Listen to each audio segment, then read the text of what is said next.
Okay, bismillahirrahmanirrahim. Assalamualaikum, salam sejahtera guys. Selamat datang ke channel YouTube Faizal Kapli. Dah lama kita tak buat pasal disc brake. So Myvi ni, Myvi Gen 3, hari ni datang dia nak upgrade disc brake depan. Jadi ni disc dia beli sendiri ya. Beli sendiri. Lepas tu brake pad pun dia pakai Brembo punya. Beli sendiri juga. Cuma kita buat caliper sajalah dengan dia punya bracket dan semua. Yang tu ialah kita buat. So yang ni sama juga dengan Honda Accord SM4 kondisi. Dan ni dia punya bracket dia. Jadi jom kita start. Jadi kita dah buka. Dia punya caliper ni senang lah buka dia. Ni skru saiz 17. Kita buka belakang ni, cabut terus caliper dengan disc. Okey, lepas tu kita gosok sikit lah. Dia punya hub ni kita gosok sikit. Jadi kita akan masuk bracket. Kita fitting balik, tengok macam mana. So yang ni disc rotor. Dia dah siap align dengan lubang. Lepas tu dia 4 lubang 100. Kita tak payah custom. Dia datang memang ngam-ngam. Ok, sekarang kita dah masuk yang depan ni. Oh, agak leceh guys. Dia tak macam Myvi G2, G1.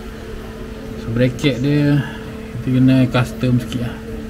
Kena asah dia punya naka dia.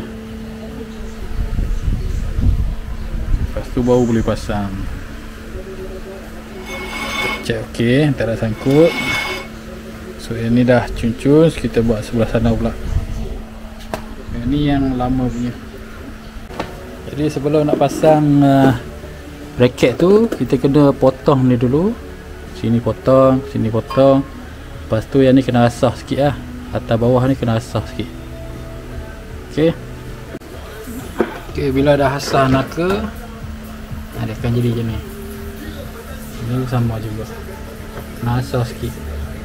Lepas tu kita masuk washer ni dengan bolt ni. Kita letak bush dia.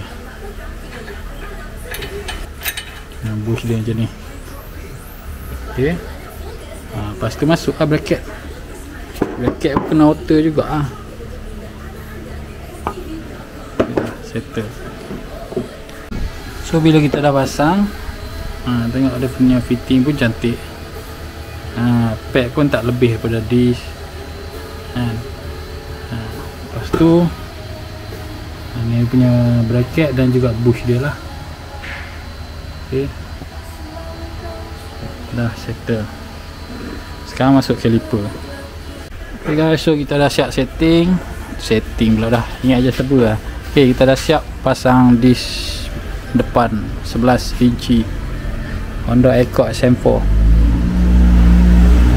So kita masuk tayar. Dia dah siap semua. Fitting kucun. Okay, jom kita test. So kita dah siap semua. Dah siap masuk tayar. Kita review tengok. Ni rim 16. So memang dia cun-cun punya lah. Sebab kalau pakai 11 inci ni, rim 15 pun boleh masuk. Tayar spare pun muat. Lepas tu pun dah siap. Ok, mantap lah. Jadi kita tengok boleh photoshoot ke tak, sebab hari nak hujan. Jom kita test drive. Ok guys, kita dah siap pasang disc depan Myvi Gen 3 11 inci Honda. Ok.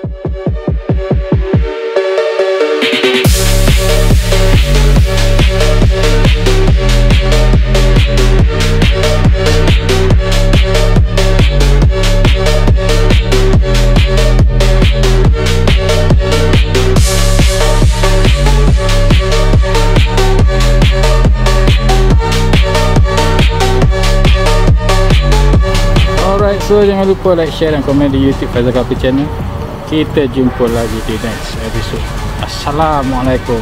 Bye bye.